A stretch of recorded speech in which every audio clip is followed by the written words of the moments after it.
Très chers amis, Pessah Kasher Vesameach, donc nous nous approchons de l'accomplissement des grandes mitzvot de Pessah, à commencer par l'Abdikat Hametz ce soir, et ensuite demain le Biur Hametz, et ensuite crescendo, ça va être le moment d'apporter le Korban Pessah, même si pour l'instant, selon la situation actuelle, nous ne l'apporterons pas de façon effective, mais nous y penserons et nous lirons les passages, Bezrat Hashem, les passages qui sont en rapport avec le Korban Pessah.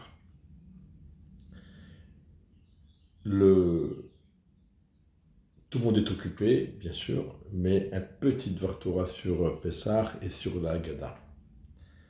Nous disons dans la Haggadah, Yachol Merosh Chodesh. Peut-être qu'il y aurait la mitzvah de raconter Yetziat Mitzrayim depuis Rosh Chodesh Nissan. Alors, la Haggadah nous dit attention, non, c'est pas depuis Rosh Chodesh Nissan, c'est uniquement depuis le 14 Nissan, et pas le 14 Nissan de plein jour, mais la nuit, au moment où le matzah et le maror sont posés devant nous. Alors, déjà, à réfléchir, à méditer, alors, c'est pas le 14 Nissan, c'est le 15 Nissan, puisque c'est déjà la nuit. Donc, pourquoi on nous dit peut-être de plein jour? Non, quand la matzah et le maror sont posés devant nous, en fin de compte, on a changé de journée, et ça n'apparaît pas de façon bien claire dans le texte de la Haggadah. Mais en tout cas, la Haggadah, elle pose la question, peut-être depuis Rosh Chodesh. Pourquoi Rosh Chodesh? Alors, nous avons expliqué déjà que Rosh Chodesh, c'est la première mitzvah de la Torah, et en soi, nous sommes donc devenus comme des bar mitzvah, le jour de Rosh Chodesh Nissan. Le peuple d'Israël est devenu bar mitzvah, puisqu'il a reçu la première mitzvah qu'il devait accomplir, ce qui nous a grandi.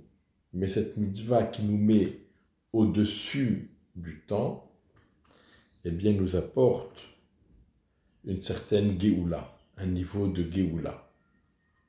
On est libéré des contraintes du temps, puisque c'est nous qui dominons et qui gérons le temps. Nous avons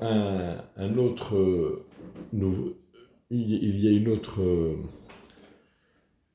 idée qui pourrait se dégager dans cette mitzvah de Rosh Chodesh Nissan.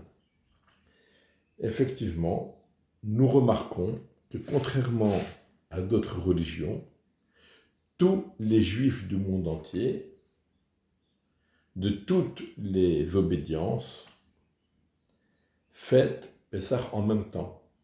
Personne ne viendrait dire non, Pessah c'est pas Shabbat, mais ça commence lundi ou mercredi. Ou bien non, Pessah c'était avant.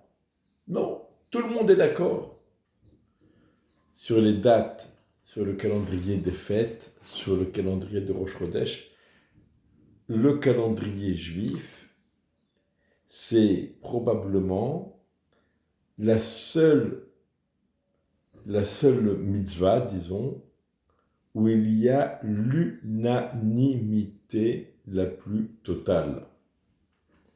Même ceux qui, Chas Shalom, ne respectent pas tout à fait les fêtes, mais ils savent que c'est aujourd'hui la fête. Personne ne dira que la fête c'était demain, c'était hier ou ce sera demain. Non, la fête c'est le jour décidé par les Chachamim, par le Beddin, c'est ce jour-là et personne ne discute dessus.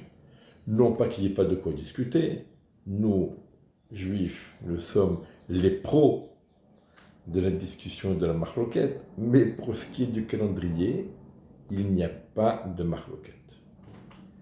Alors, c'est pas tout à fait juste, puisque nous avons dans la Mishnah un premier exemple, celui de Rabbi Yoshua et de Rabban Gamliel. Rabban Gamliel, qui était le prince d'Israël, avait décidé tel jour Rosh Chodesh, Rosh Chodesh, Rosh Hashanah, et donc 10 jours plus tard c'était Kippour. Et Rabbi Yoshua, lui, n'était pas d'accord.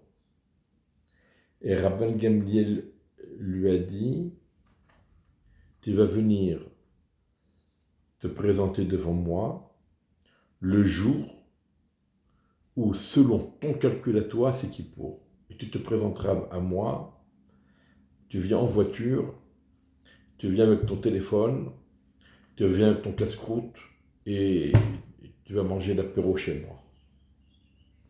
Bien sûr, Rabbi Yoshua était désemparé, il ne savait pas quoi faire. Et quand il est allé prendre conseil de ses collègues, en l'occurrence Rabbi Akiva, tout le monde lui a dit « On ne discute pas ce que Rabban Gamliel a décidé. La halakha est ce que Rabban Gamliel a décidé, c'est ça la halakha. » Et donc, Rabbi Yoshua s'est rendu le jour de son Kippour chez Rabban Gamliel avec le casse-croûte, la bague, le pain, le boursin, le vin, le pain, le boursin, en voiture. Et Rabban Gamliel l'a accueilli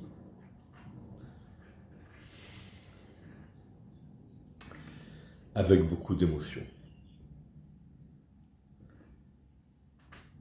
Et quelques siècles plus tard, il y a à peu près de cela 1000 ans, à l'époque des Géonim, il y a eu également, pendant une période de 2 ans, une petite parenthèse, où il y a eu une grande marloquette à ce sujet, et il y a eu un décalage dans le calendrier entre Eretz Israël et Babel.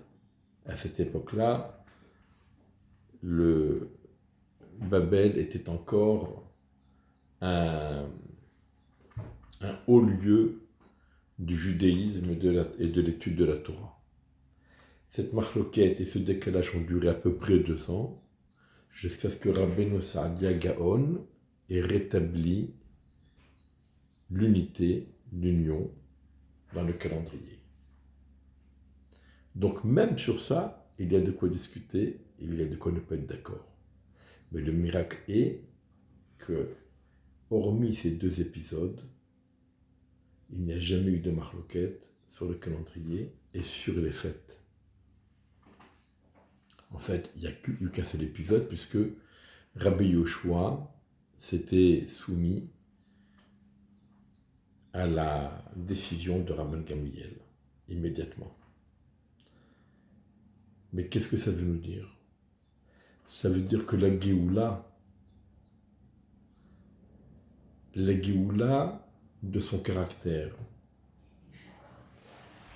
arriver à dominer ses penchants, son caractère, sa subjectivité,